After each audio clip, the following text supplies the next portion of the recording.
welcome back to the channel. The trolls are once again playing some Clash of Steel. This time, the Germans are going to try and take on the Russians in a 100-point game. We are going to be playing on the long run mission objective, and we are going to be playing 7 game rounds. Here's the mission rules and our deployment zones. So we'll see you guys after the armies.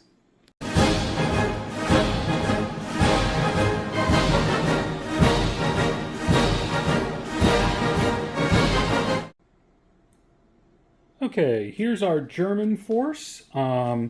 We are going to have for an HQ, we're going to have a King Tiger. We're going to have a unit of 3 King Tigers, a unit of 4 Tiger 1s, a unit of Panzer 470s, and then in reserve, we're going to have 2 Yag Tigers, a unit of 3 Panthers, and a unit of 3 Tiger 1s.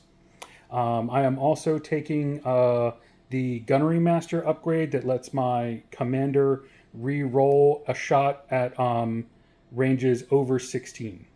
So that is 100 points of the Germans. All right, over to the Russians.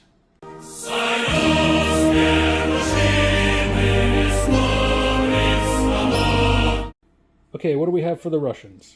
Got 6 IS-3s, one of which is the commander, 4 T-34s, 6 T-54s, and for reserves we got another 6 T-54s, 5 ISU-122s, and 5 ISU-130s, and the commander has the abilities I Know a Guy and Custom Ammo.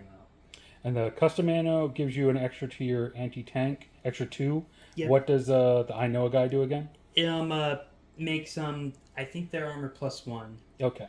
All right, so that is the Russians. Here's a look at our table. We decided to go wild with the terrain this time around. So this is what we've got, and we are playing on the long table edge. So I am the attacker. The Germans will be setting up there, and the Russians are the defender, and they'll be setting up over there. So we will see you guys after deployment.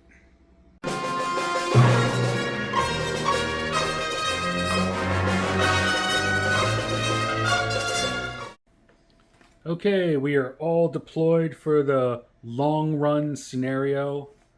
This is where we're at. For the Germans, we've got the Panzer 470s hiding back here. We've got the King Tiger commander over there, unit of 3 King Tigers, and a unit of Tigers back there behind the trees. Over here, the Soviets are up a little further because of their spearhead with the T-34s.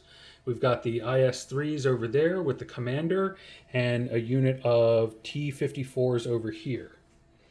Okay, we'll get ready to dice off for the first turn, and we'll be back with you guys after turn 1.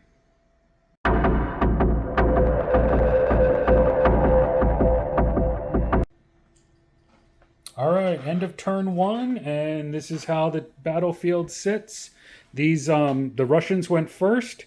These T-30 or T-54s dashed across the river, so they didn't shoot.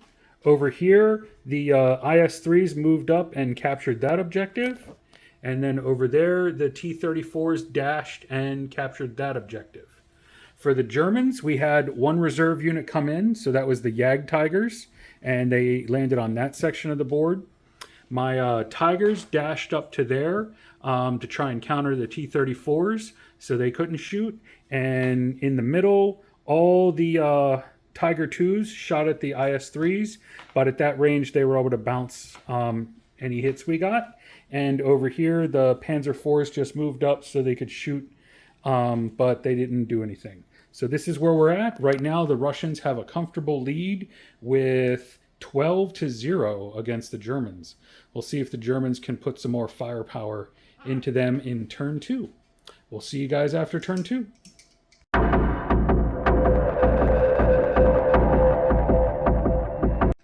Okay, end of turn 2.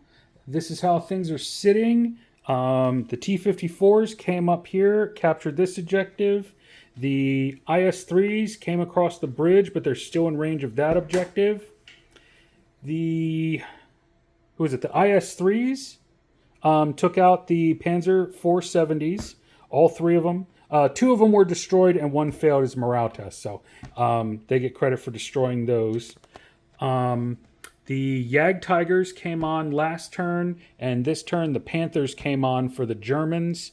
The Germans, I believe it was, yes, the commander in his Tiger 2 took out a T-54. Over here, we just bailed out one of these guys, so nothing much happened there. And over on the far objective, the T-34s surprisingly snuck around and took out two Tigers, or two Tiger Ones, and the Tiger Ones bailed out two of them and destroyed one, but the T-34s remounted at the end of the turn. So right now, the Russians are still in control of the game with how many points? 31. 31 to the Germans 1. So the Russians are really, really holding the lead here. We'll see what we can do to try and snatch some of this away from them. Our mission, or not mission cards, our objective cards. This one is forced retreat, so the game is one turn shorter. So we go from a 7-turn game to a 6-turn game. And what's that one over there? Dual objectives. At the end of the turn, if they hold like 2 objectives, they gain 5 points. So that one's worth extra objective points at the end of the game. So maybe we can snatch that away from the Russians and try and claw our way out of this deficit. But we are going to go on to turn 3, because never give up, never surrender. We'll see what we've got after turn 3.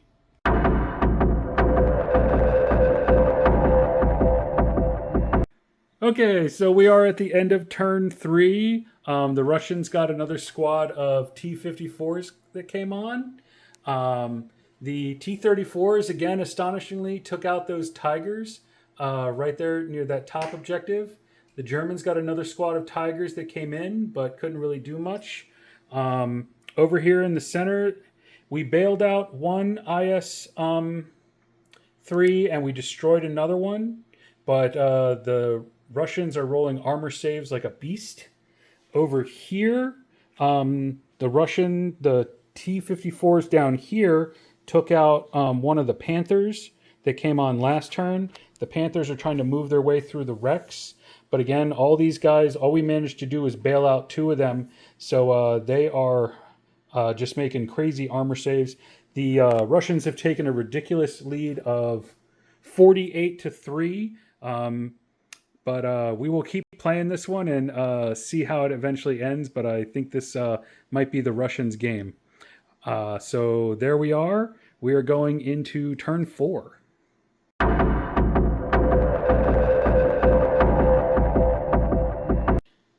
Okay, end of turn 4. We're going to call it there because the Russians are up to how many points? 55 to the Germans 4. And then the Russians also have their last 2 full strength units of reserves come on. The Germans, we managed to destroy one more T-55 and bail out another one, but that squad is still kicking. Over here, the Russians took out the last, they took out one Panther, and the last Panther failed his morale test, even with the commander close by. He failed the reroll. The the IS-3s took out one of the King Tigers. The King Tigers in return did kill another one of them, but still they're rolling armor saves like beasts. They're just bouncing off. Even the Jag Tigers couldn't get through their armor. And then over here, the Tigers that just came in destroyed one T-34 and bailed another one out, but that guy there passed his morale test. So the Russians are in a very strong position, and I don't think at this point the Germans can catch back up. So we're going to go ahead and call it there. Another fun game of Clash of Steel. I like the Germans' firepower. But the Russians were definitely really good at rolling armor saves this time around. Anything you want to say? I couldn't really say I had any like standard units aside from the 34 since they actually managed to hold their own against the Tigers. Mm. But I think the main thing that really helped me was that I was able to get onto the objectives like turn 1. Yeah, yeah. I think maybe I should have stuck with my original plan and taken the Pumas, and they would have been able to get out there and get me at least one of those objectives earlier. So maybe a little list retooling is in order here, because the Panzer 470s didn't really do a whole lot. Yeah, I managed to get by even with most of my forces in reserve. Yeah, that's a little hurtful. You want to rub some salt in that wound some more? All right, so yeah, there we are. There's our second game of Clash of Steel. We're enjoying it. We're liking this so far, and we look forward to bringing you guys some more. Thanks a lot, and see you next time. Salve!